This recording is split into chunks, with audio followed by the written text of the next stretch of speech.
Kita mau nyanyi satu buah lagu. Bapak Abraham mempunyai, dan adik-adik kakek yang di rumah berdiri ya. Musibah.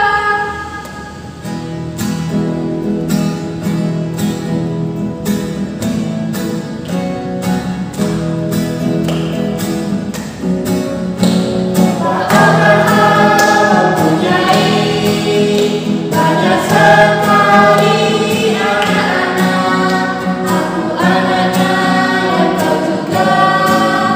Mari puji Tuhan, tangan kanan, tangan kiri, kaki kanan, kaki kiri. Bapak Abraham mempunyai banyak sekali anak-anak. Aku anaknya dan kau juga. Mari puji Tuhan, tangan kanan, tangan kiri, kaki kanan, kaki kiri. Putar-putar lalu duduk.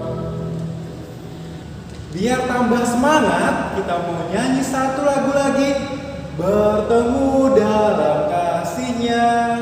Musik bang.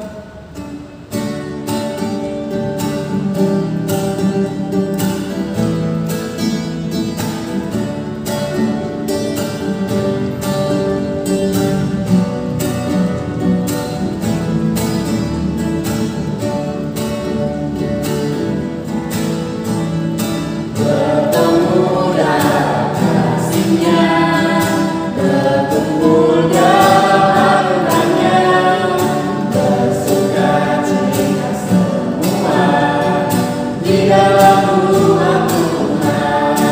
Oh saudaraku dan saudariku, Tuhan cinta dan mengasihimu. Mari bersukacita semua di dalam rumah Tuhan. Sekali lagi, lebih semangat. Bertemu dalam kasihnya, berkumpul dalam anugerahnya, bersukacita semua di dalam rumah Tuhan. Oh saudaraku dan saudariku, Tuhan cinta dan mengasihimu. Mari bersukacita semua di dalam rumah Tuhan.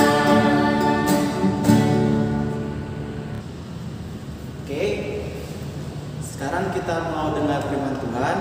Sebelum kita dengar firman Tuhan, kita mau berdoa. Ayo ambil posisi berdoa, lipat tangannya, tunduk kepala dan tutup matanya.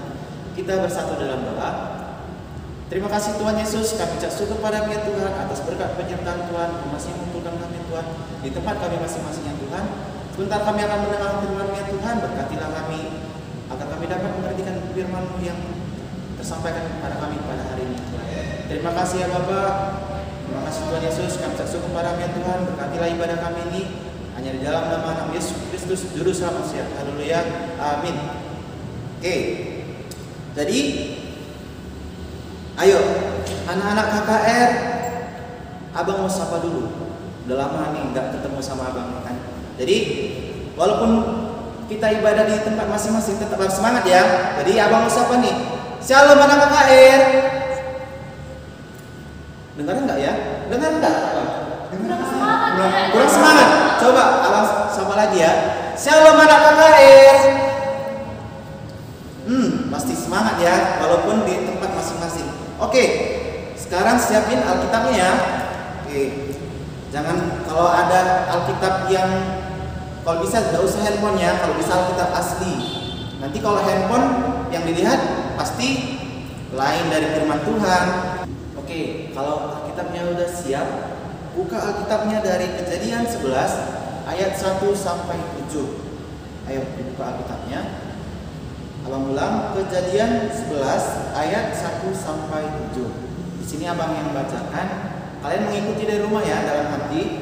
Oke, abang mulai. Kejadian 11 ayat 1 sampai 7. Menara Babel. Adapun seluruh bumi satu bahasanya dan satu logatnya. Maka berangkatlah mereka ke sebelah timur dan menjumpai tanah datar di tanah Sinear. Lalu menetaplah mereka di sana. Mereka berkata seorang kepada yang lain, marilah kita membuat batu bata dan membakarnya baik-baik. Lalu bata itulah dipakai mereka sebagai batu dan tergala-gala sebagai tanah liat. Juga kata mereka, marilah kita dirikan bagi kita sebuah kota dengan sebuah menara yang puncaknya sampai ke langit. Dan marilah kita cari nama supaya kita jangan terserak ke seluruh bumi. Lalu turunlah Tuhan untuk melihat kota dan menara yang didirikan oleh anak-anak manusia itu. Dan dia berfirman, mereka ini satu bangsa dengan satu bahasa untuk semuanya. Ini barulah permulaan usaha mereka. Mulai dari sekarang, apapun juga yang mereka rencanakan, tidak ada yang tidak akan dapat terlaksana. Baiklah, kita turun dan ngacau balaukan di sana bahasa mereka, sehingga mereka tidak mengerti lagi bahasa masing-masing. Oke. Jadi Alkitabnya sampai di situ. Jadi temanya pada minggu ini adalah Menara Babel. Coba, apa sih temanya, Kak? Menara Babel. Menara Babel. Coba, yang tahu menara itu apa sih? Kalau menara itu pasti tinggi, menjulang ke langit. Nah, biasanya itu menara nggak ada yang ke samping kan, nggak ada yang ke kiri, nggak ada yang ke kanan kan, pasti ke atas. Nah, jadi temanya tadi adalah Menara Babel. Oke, anak KKR masih ingat kan semua tentang cerita Nuh dan keluarganya yang diselamatkan dari air bah? Nah, jadi seiring berjalannya waktu, beranak cuculah dari Nuh dan anak-anaknya itu sudah beranak cucu, memenuhi di satu tempat. Nah, ingat ya catatannya, berdiam di satu tempat. Jadi satu ketika mereka berjalan ke sebelah timur, ke tanah datar di dekat Sinear. Nah, di Alkitabnya tadi menjelaskan mereka itu pergi ke Sinear melihat tanah yang datar dan mereka menetap di tempat tersebut. Nah, sampai di tempat tersebut ternyata keturunan dari Nuh ini memiliki kelebihan dalam membangun dan mendirikan sesuatu bangunan. Nah, misalnya menara, rumah. Nah, itu mereka punya kelebihan. Nah, setelah sampai di tanah datar tersebut, mereka berpikir, alangkah baiknya kita di sini mendirikan sebuah menara. Nah, menara yang puncaknya sampai ke langit. Dan kita cari nama supaya kita tidak terserak ke seluruh bumi. Nah, jadi yang perlu digarisbawahi adalah menara yang puncaknya sampai tinggi ke langit. Coba bayangin menara yang tinggi ke langit. Kebayangin nggak? Nah, dan supaya mereka tidak terserak ke seluruh bumi. Nah, jadi gini, di situ terlihatlah kesombongan dari keturunan Nuh. Nah, Tuhan memantau dari langit. Nah, anak-anakku kok sekarang mulai sombong. Mereka bangga dengan kelebihan mereka. Nah, mereka mulai tidak taat kepada Allah. Mereka tidak menjalankan perintah yang Tuhan perintahkan, dan mereka sampai lupa dengan janji Tuhan kepada mereka setelah air bah surut. Nah, coba kira-kira ada nggak yang ingat janji Tuhan kepada keluarganya Nuh? Ada yang ingat nggak? Yang sering kita lihat sehabis hujan. Pelangi, Bang. Apa? Pelangi. Coba yang lebih keras, Bang. Pelangi. Oke. Jadi simbol janji Tuhan itu adalah pelangi. Nah, janji Tuhan apa? Ada yang tahu lagi? Janji Tuhan? Oh, oke, Abang kasih tahu. Nah, janji Tuhan kepada keturunan itu adalah Tuhan tidak akan pernah lagi membumi hanguskan manusia dari bumi. Nah, coba Tuhan tidak lagi pernah membumi hanguskan. Berarti di situ Tuhan menjelaskan bahwa Tuhan tidak akan pernah mendatangkan lagi air bah untuk melenyapkan manusia. Nah, Tuhan mengatakan simbol dari janji itu adalah terbitlah pelangi setelah air surut. Nah, itulah simbol janji Tuhan kepada manusia. Tapi keturunan Nuh lupa dengan janji Tuhan itu. Padahal Tuhan tidak pernah ingkar janji kepada manusia. Janji Tuhan itu selalu tepat dan nyata kepada manusia. Nah, disitulah mulai timbul kesombongannya. Dia padahal Tuhan sudah berjanji, dia tidak akan pernah lagi menyelamatkan manusia.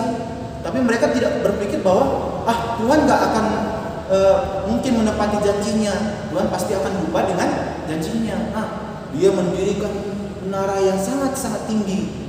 Nah, di situ Tuhan melihat bahwa mulailah mereka angkuh akan kelebihan yang mereka miliki. Tuhan melihat dan memantau.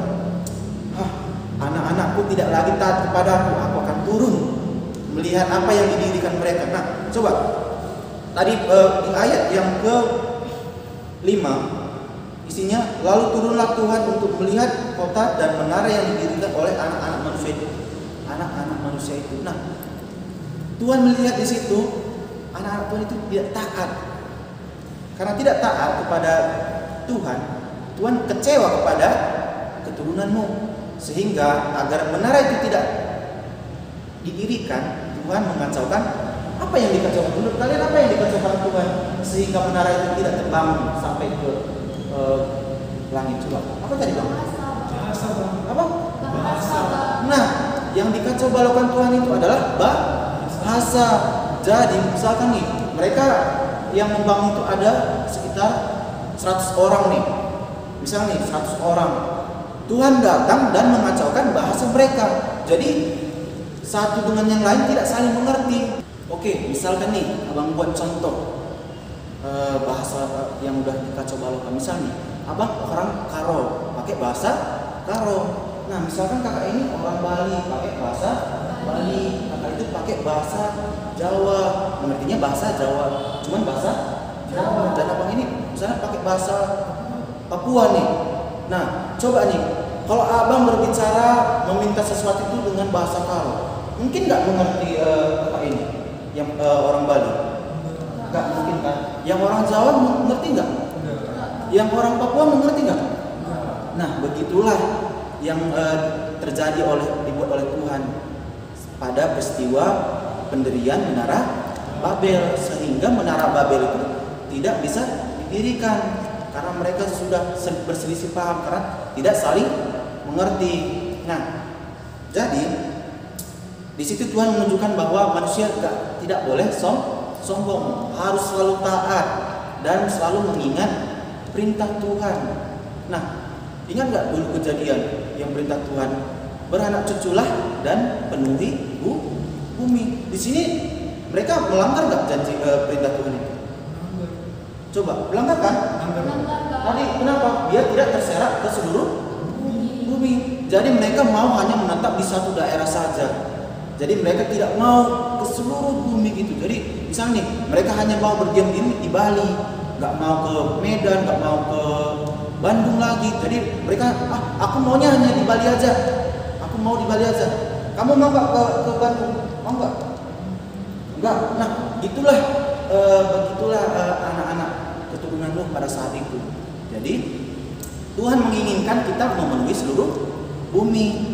Nah, jadi oke, ada beberapa poin yang abang mau sampaikan. Yang pertama itu anak-anak Tuhan itu nggak boleh sombong. Yang kedua harus taat. Yang ketiga itu adalah selalu percaya kepada Tuhan. Apa yang sudah dijanjikan Tuhan itu Tuhan tidak akan mengingkari. Janji keselamatan yang dikatakan Tuhan itu tidak akan pernah diingkari oleh Tuhan. Jadi contoh nih di kehidupan sehari-hari, pemakaian teknologi. Nah, di zaman sekarang kan semua semakin pintar memakai teknologi. Anak yang baru TK aja udah pintar memakai gadget kan, udah main game, udah bisa buka internet. Nah, di sini terkadang orang menyalahgunakan kepintarannya dalam memakai teknologi. Nah, teknologi dipakai misalnya ngedit mukanya abang jadi jelek. Nah, misalnya abang jadi mukanya hidungnya jadi ke atas, misalnya matanya jadi ke bawah. Nah, itu kan penggunaan teknologi yang enggak baik dan digunakan untuk membuli temannya, menjelekkan temannya ke teman yang lain. Nah, itu perbuatan yang enggak baik. Nah, misalnya contoh yang benar itu misalnya memakai teknologi itu, misalnya menyebarkan hal-hal positif itu pasti bagus kan? Misalnya menyebarkan poster-poster tentang menjaga alam. Nah, pernah nggak lihat poster yang menjaga alam? Nah, misalnya melindungi bumi, membuang sampah, itu kan memanfaatkan kelebihan kita itu untuk hal yang positif. Dan tetap ingat, apapun yang kita lakukan itu harus seturut dengan perintah Tuhan. Tidak boleh keluar dari jalannya Tuhan. Selama apapun yang kita lakukan itu benar, sesuai dengan jalan Tuhan, jangan pernah takut untuk melakukannya. Tuhan akan selalu menyertai kita. Nah, yang terakhir abang mau sampaikan itu adalah, jadi anak-anak Tuhan itu nggak boleh sombong, harus selalu taat dan percaya. Apa tadi? Coba kakak-kakak dan abang bisa? Bisa. Coba sebutin. Tidak boleh sombong, harus taat, dan juga harus percaya. Oke. Tidak boleh sombong, harus taat dan selalu percaya. Oke, itu firman Tuhan untuk minggu ini, kiranya dapat dipakaikan di kehidupan kita sehari-hari. Kita berdoa. Kita bersatu dalam doa. Terima kasih Tuhan Yesus, kami ucap syukur padamu Tuhan atas berkat penyertaan Tuhan. Kami telah mendengar firman Tuhan tentang sejarah menara Babel ya Tuhan, yang dapat kami petik yaitu Tuhan, kami harus menjadi anak Tuhan yang tidak sombong, taat dan selalu percaya akan janji Tuhan. Terima kasih Bapa, hanya dalam singkat kami panjatkan melalui anak Yesus Kristus juru selamat siang. Haleluya. Amin. Oke, firman Tuhan hari ini sudah selesai. Kita tutup dengan lagu Banyak Perkara. Kita nyanyikan dengan sungguh-sungguh ya. Musik Bang.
dan doa penutup. Jadi semua lipat tangan, tundukkan kepala, tutup matanya. Kita bersatu di dalam doa. Terima kasih Tuhan Yesus, kami ucap syukur kepada Tuhan atas berkat penyertaan Tuhan. Kami selesai terima kasih Bapa. Di sini kami berdoa Tuhan untuk anak-anak kakak Tuhan, untuk semuanya Tuhan. Kami percaya Tuhan, kami yang mengertikan mereka tentang firman pada hari ini Tuhan. Di sini kami juga Tuhan berdoa dalam doa syafaat kami Tuhan, khususnya buat anak-anak kakak Tuhan yang masih bersekolah Tuhan. Kami memberkati persekolahan mereka Tuhan, walaupun mereka bersekolah secara online Tuhan, kami percaya Tuhan itu tidak mengurangi mereka untuk menambah pengetahuan mereka Tuhan. Kami percaya Tuhan, Kau yang selalu senantiasa memberkati anak-anak KKR agar dapat mengerti setiap materi pelajaran yang akan disampaikan pada saat sekolah ya Tuhan. Terima kasih Tuhan, kami juga berdoa Tuhan buat kesehatan untuk seluruh anak-anak KKR Tuhan.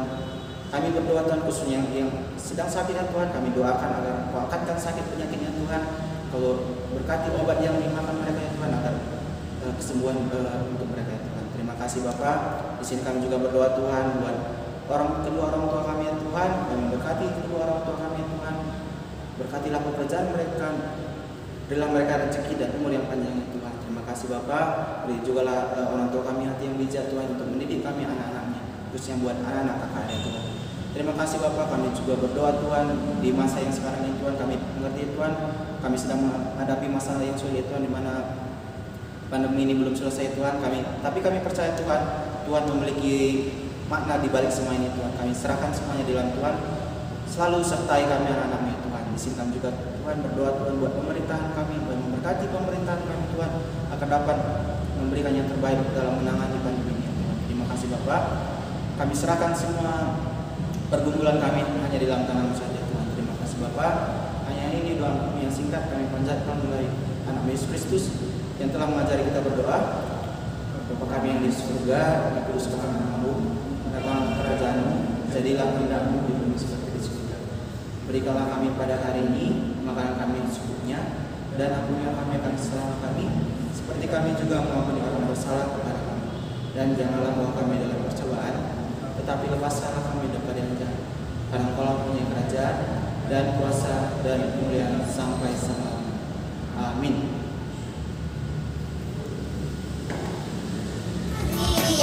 Ibadah kita hari ini telah selesai.